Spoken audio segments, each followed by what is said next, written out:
Hello दोस्तों, तेनू academy में आपका स्वागत है।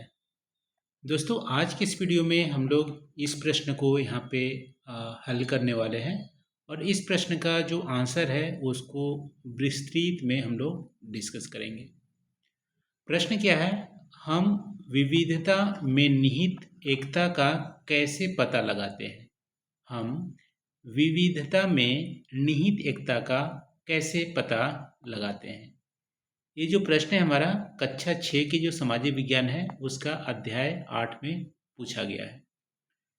देखो, हम सबको पता है कि इंडिया एक डाइवर्स कंट्री है। डाइवर्सिटी यानी विविधता किस में है? सब चीज़ों में विविधता है। हमारे क्या है? खान पान में है, और वस्त्र और पहनावे में है, परिधान में है, ठीक है। हमारे साहित्य में है, रहन सहन में है, और भाषा में है। इस सब में विविधता है। तो विविधता तो है, लेकिन इसमें एकता क्या है? इसमें सिमिलरिटी क्या है जो हम सब भारतीयों को बांध कर रखा है? तो इन सिमिलरिटी और एकता को कैसे हम पता लगाएंगे, यहाँ पे प्रश्न पूछ रहा है। तो हाँ, यहाँ पे इंट्रोडक्शन में आप बोल सकते हैं भारत में इतनी अधिक विविधताएं हैं, जैसे भाषा में, धर्म में, भोजन में, पहनावे में, त्यौहार में, कला, परंपराएं, इतनी सारी विविधताएं हैं, फिर भी हम सबको जोड़ने वाली गहरी एकता भी मौजूद है। कौन कौन सी एकता मौजूद है यहाँ पे नीचे मेंशन किया गया है। जैसे भाषा और साहित्य में एकता। देखो, भाषा में विविधता भी है, साहित्य में विविधता है, लेकिन एकता क्या है?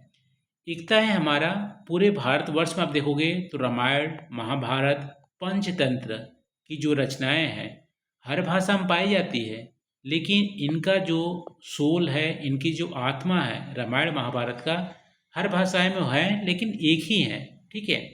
तो अलग अलग कृतियां होने के बावजूद भी जो सांस्कृतिक जो संदेश है रामायण महाभारत पंचतंत्र का, वो एक है जो भारतीयों को बांध के रखा हुआ है। दूसरा, हमारे त्योहारों से एकता।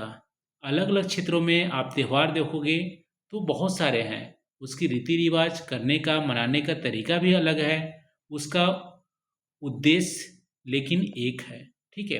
रीति रिवाज भले ही अलग है, उनका नाम अलग है, लेकिन उद्देश्य क्या है? पर्पस एक ही है। सामूहिक खुशी, मेल जोल और धार्मिक आस्था, ये हमारा एकता है त्योहारों में।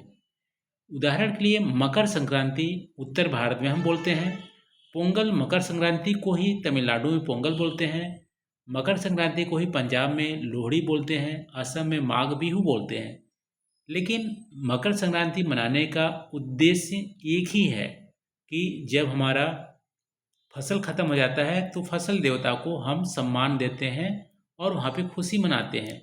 तो त्यौहार का पर्पस एक है, नाम अलग है। तो त्योहारों में भी हमारा एकता देखने को मिलता है। अब है भोजन में एकता। भारत में अलग अलग क्षेत्रों में अलग अलग व्यंजन है, हजारों व्यंजन है, हजारों पकवान है, फिर भी एकता क्या है? पूरे भारतवर्ष में चावल, गेहूं, बाजरा, दाल, मसाले सभी क्षेत्रों में उपयोग होता है। तो ये हमारा एकता को बताता है, ठीक है। तरीका भले ही से अलग हो, खाने का व्यंजन का तरीका अलग हो, पकाने का अलग हो, लेकिन ये हमारा बहुत सारे जो चीज़ें हैं खाने का वो एक है, और यही हमारा एकता प्रदर्शन करते हैं भोजन में। फिर परिधान में एकता क्या है? वस्त्र में की एकता क्या है? देखो, भारत में अलग अलग क्षेत्रों में वस्त्र पहनने की शैली अलग है, लेकिन साड़ी और धोती आप देखोगे तो पूरे भारतवर्ष में एक प्रमुख परिधान है, और यही हमारा एकता को, परिधान या वस्त्र में एकता को संदर्भित करता है।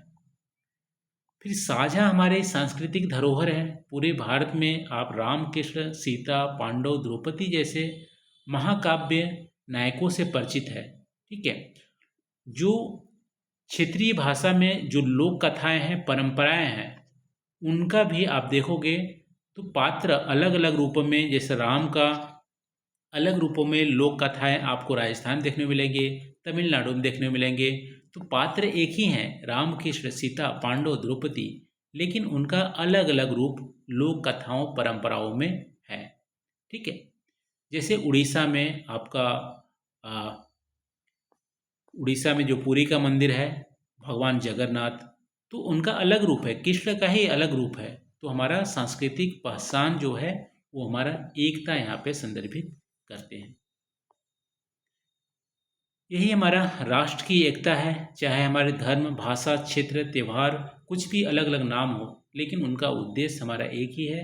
यही हमारा एकता, राष्ट्र की एकता को प्रदर्शित करता है। और संकट और कठिनाई यदि देश में आती है तो पूरा देश एकजुट होकर हमारा उससे फाइट करता है। तो निष्कर्ष में आप बोल सकते हो कि भले ही हमारा भोजन, परिधान, त्यौहार, साहित्य, कला, क्षेत्र, इन सब में क्षेत्रीय विविधता हो, लेकिन इसमें भी गहरी एकता हमारे निहित है। यही हमारे भारत की सबसे बड़ी विशेषता और ताकत है। तो ये रहा दोस्तों, आज हम विविधता में निहित एकता का कैसे पता लगाएंगे, इस प्रश्न का डिस्कशन किए। आई होप यहाँ पे कुछ आपको नया सीखने को मिला होगा। Thank you for watching. मिलते हैं अगले वीडियो में नए प्रश्न के साथ। Thank you.